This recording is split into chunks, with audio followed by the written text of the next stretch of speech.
Кой би излязъл победител в сблъсък между тигър и лъв? Това е въпрос, който често чувам, но на него не може да се даде еднозначен отговор, тъй като крайният резултат зависи от множество фактори – местообитанието, нивото на глад и дори от моментното настроение на животните.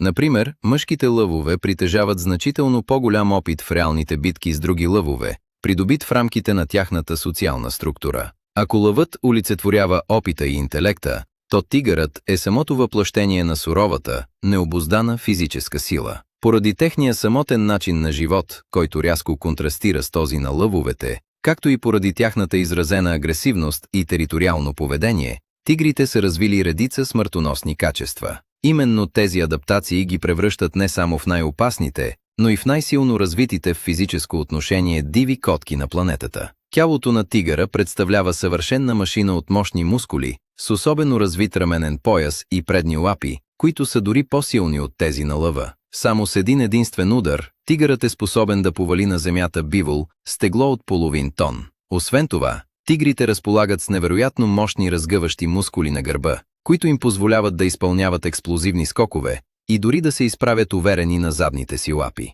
Благодарение на тази анатомична особеност, тигърът е в състояние сам да влачи трупа на плячка, която е от 1,5 пъти до 2 пъти по-тежка от самото него, на разстояние от стотици метри. Често хората погрешно приписват титлата «крал на джунглата» на лъва, но това е голяма заблуда, тъй като лъвовете въобще не обитават джунгли. Би било много по-логично да бъдат наричани «крале на саваната». Истинският господар на джунглата е най-могъщата котка на земята – тигърът.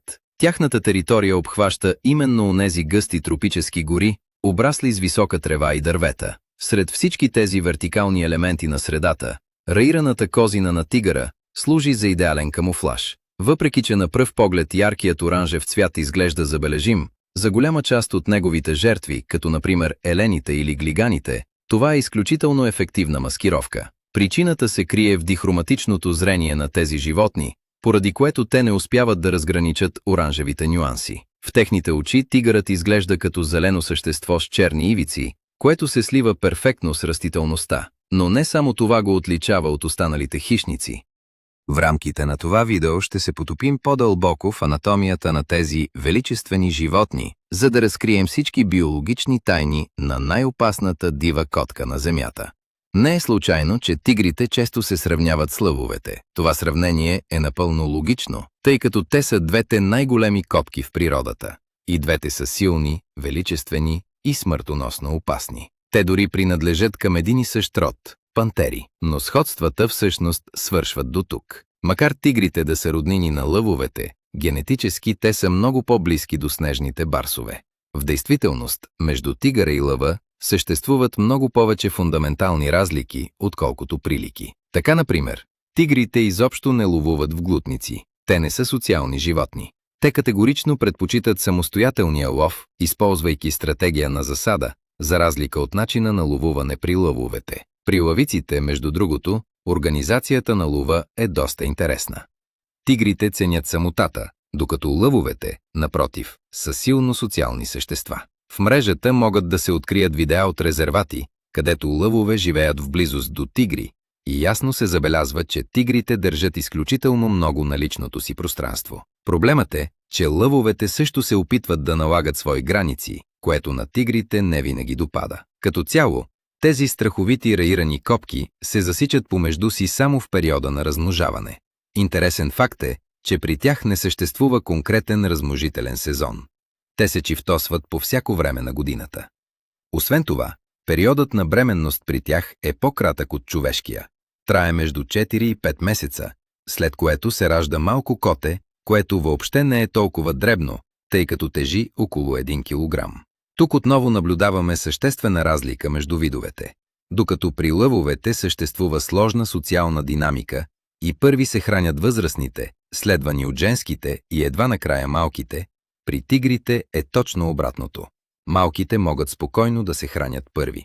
В тези различия обаче също има изключения.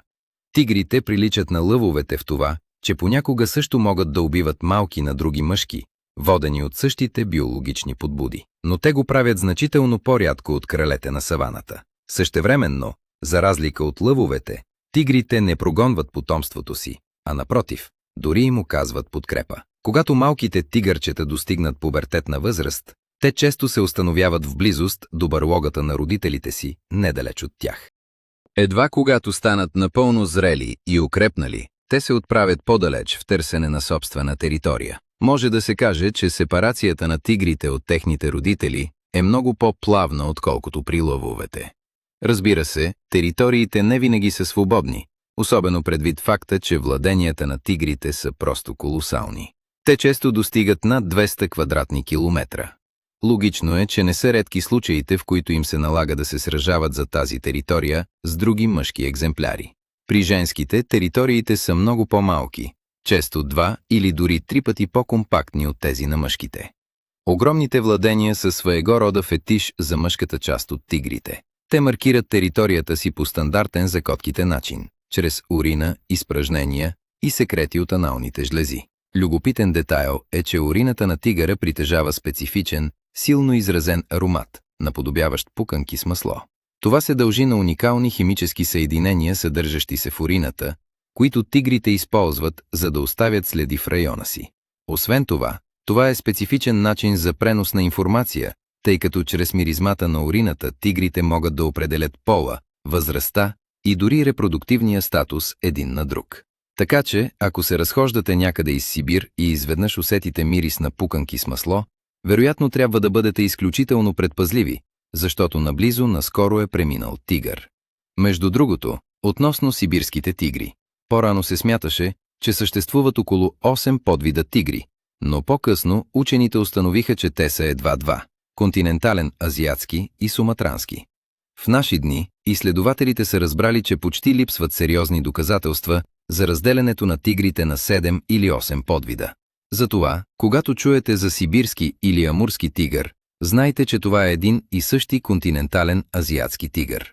Като цяло, тигрите, както знаем, са най-големите диви котки на планетата и са дори по-едри от лъвовете. Единствената котка, която превъзхожда тигъра по размери, е лигърът, но те не се срещат в дивата природа, а единствено в зоологически градини и резервати. Те са хибриди между лъв и тигрица.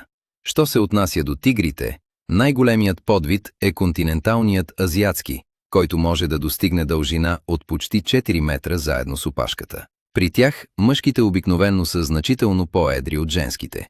Континенталните тигри са най-големите представители на вида и са почти двойно по-големи от островните си събратя. Суматранските тигри тежат около 140 за 150 кг, което е малко повече от теглото на лъвица, докато сибирският тигър може да достигне 300 кг, надминавайки лъва. Всъщност, животните, които обитават по-студени климатични условия, често са по-едри от тропическите си аналози. Това явление се нарича правило на Бергман. Именно поради тази причина, полярните мечки са по-големи от кафявите или сибирските тигри от суматранските. Всичко това се обяснява с механизмите на терморегулация.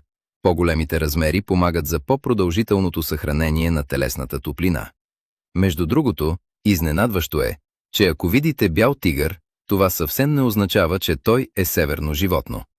Наистина съществуват бели тигри, но причината за това не е, че обитават по-снежни райони, а просто наличието на специфичен рецесивен ген. Те не са албиноси, а са бенгалски тигри с характерна окраска.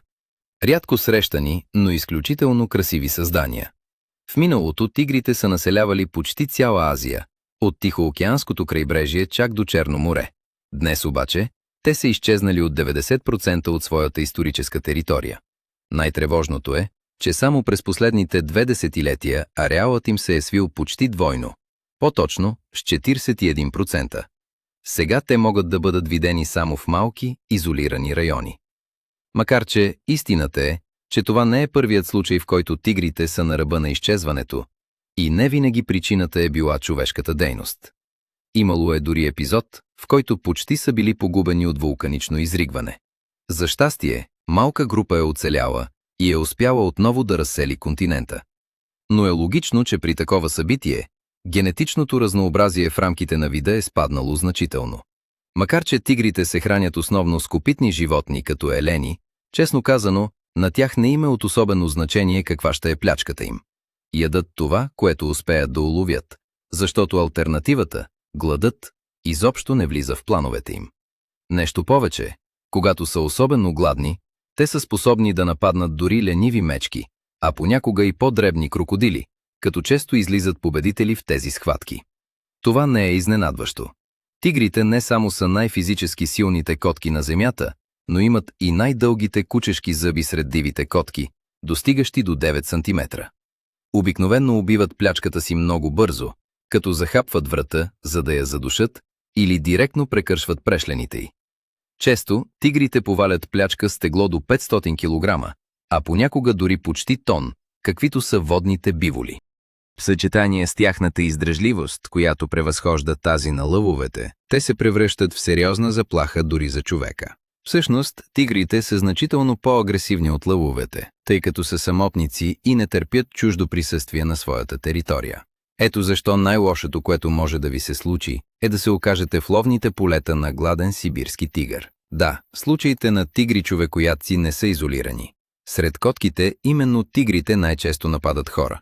Повече от 50 души всяка година. Обяснението е просто. Когато един лъв остарее, за него става трудно да поваля гигантски биволи или да преследва елени, а да убиеш бавен и беззащитен човек е лесна задача. Често хората сами провокират опасни ситуации, опитвайки се да ги снимат, да се доближат твърде много или навлизайки в техните територии. За старите тигри, човекът се превръща в идеалната плячка. Учудващо е обаче, че тигрите могат да оцелеят без храна само 2 седмици. Период, по-кратък дори от човешките възможности. Интересен факт е, че поради свиването на ареала им, плячката намалява и те започват да отнемат храна от по-дребни хищници. Тъй като в природата почти няма хищник по-голям от тигъра, за него не е никак трудно да се наложи над останалите. Разбира се, най-често им се налага да ловуват активно. За да привлекат плячката си, тигрите понякога имитират звуци на други животни. И това не е мит. Експерти потвърждават, че тигрите имитират рева на марала, което е документирано чрез наблюдения в дивата природа. Изследователите отбелязват случаи, в които тигрите използват звукова имитация, за да ловуват не само елени, но и други копитни животни. Това поведение е особено разпространено при амурските тигри. Всичко се крие в анатомията на тяхното ръмжене. За разлика от по-малките котки, тигрите не могат да мъркат. Техните подезични кости са защитени от хрущяли, които им пречат да вибрират по начина необходим за мъркане. Всъщност, всички големи котки от рода на пантерите, лъвове, леопарди и снежни барсове не могат да мъркат. За разлика от тях, гепардите го умеят, тъй като не принадлежат към тази група. Най-тъжното в случая е, че на нашата планета са останали едва около 3000 тигъра. Светът им стремително се стеснява под натиска на нашия. Тяхната удивителна камуфлажна окраска е напълно безполезна срещу булдозерите и оръжията, а тяхната абсолютна физическа мощ е безсилна пред човешкото безразличие и алчност.